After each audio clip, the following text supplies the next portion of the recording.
तो दोस्तों टाटा टेक्नोलॉजी ने अपने क्वार्टर वन के नंबर को डिस्क्लोज कर दिया है। तो चलिए देखते हैं क्या है क्वार्टर वन के नंबर्स के अंदर डाटा क्रोस में दिया गया है यहाँ पे।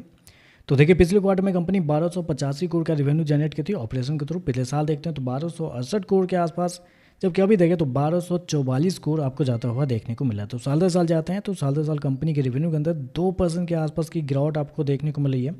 जबकि क्वार्टरली बेस पे जाते हैं तो यहाँ पे भी लगभग 3 साढ़े 3% के आसपास की गिरावट है। तो कंपनी का रेवेन्यू देखें तो इस क्वार्टर में आपको गिरता हुआ देखने को मिला है, साल दर साल क्वार्टर क्वार्टर दोनों। हालांकि पिछले कुछ क्वार्टर से देखें तो कंपनी का रेवेन्यू ऑलमोस्ट फ्लैट आता था हर क्वार्टर में, लेकिन इस क्वार्टर में आपको गिरता हुआ देखने को मिला है।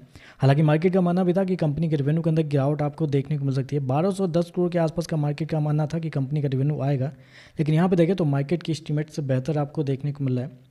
खर्चे की बात करते हैं, पिछले क्वार्टर में 1088 करोड़ खर्च किए थे, पिछले साल 1072 करोड़, जबकि अभी देखें तो 1080 करोड़ आपको जाता हुआ देखने को मिल रहा है।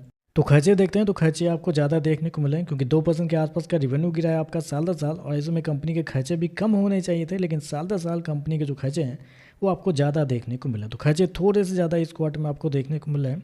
चलिए कंपनी का प्रॉफिट क्या निकलता है वो देखते हैं। तो देखिए पिछले क्वार्टर में कंपनी का प्रॉफिट लगभग 188 करोड़ के आसपास था, पिछले साल 162 करोड़ के आसपास, जबकि अभी देखें तो 170 करोड़ के आसपास आपको जाता हुआ देखने को मिला। तो साल दर साल जाते हैं तो साल दर साल कंपनी के प्रॉफिट के अंदर 5% के आसपास की तेज़ी आपको देखने को मिली, जबकि क्वार्टरली बेस पे जाते हैं तो क्वार्टरली बेस पे लगभग 10% के आसपास की गिरावट आपको देखने को मिली। तो अब यहाँ पे आप कहेंगे कि कंपनी के प्रॉफिट साल दर साल बढ़ कैसे सकते हैं? अगर कंपनी का रेवेन्यू गिर रहा है, कंपनी के खर्चे ज़्यादा हो रहे हैं, तो बढ़ कैसे सकते हैं? नहीं बढ़ सकते हैं, बिल्कुल नहीं बढ़ना चाहिए। तो क्यों बढ़ा है? तो कंपनी का प्रॉफिट बढ़ा है क्योंकि कंपनी को अदर इनकम का सहारा इस क्वार्टर में मिला है थोड़ा बहुत।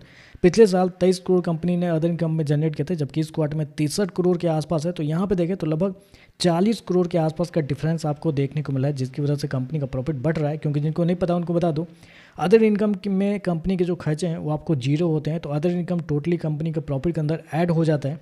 तो इसकी वजह से कंपनी का प्रॉफिट आपको बढ़ता हुआ देखने को मिल रहा है। और कंपनी इसको कितना किया, 170 करोड़ के आसपास, जबकि मार्केट का अनुमान 160 करोड़ के आसपास था। तो प्रॉफिट भी देखें तो एस्टीमेट से बेहतर आपको देखने को मिला है।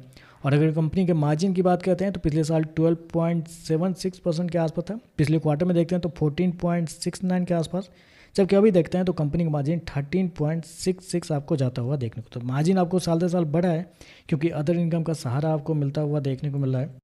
चलिए कंपनी का ईपीएस क्या है वो देखते हैं। तो देखिए पिछले क्वार्टर में 4 रुपये 66 पैसे, पिछले साल 3 रुपये 99 पैसे, अभी देखें तो 4 रुपये 19 पैसे आपको जाता हुआ देखने को मिला है। तो ओवरऑल देखा जाए तो नंबर कुछ खास मुझे देखने को नहीं मिल रहा है। अगर मार्केट के एस्टीमेट को हटा के देखते हैं तो नॉर्मल टाइप के नंबर है, रेवेन्यू आपको गिर रहा है, कंपनी के प्रॉफिट बढ़ रहे हैं क्योंकि अदर इनकम का सहारा आपको देखने को मिला है। तो नंबर कुछ खास नहीं है, लेकिन एक्सपेक्टेशन के हिसाब से देखते हैं तो अभी भी मार्केट एस्टीमेट से बेहतर आपको देखने को मिल रहा है।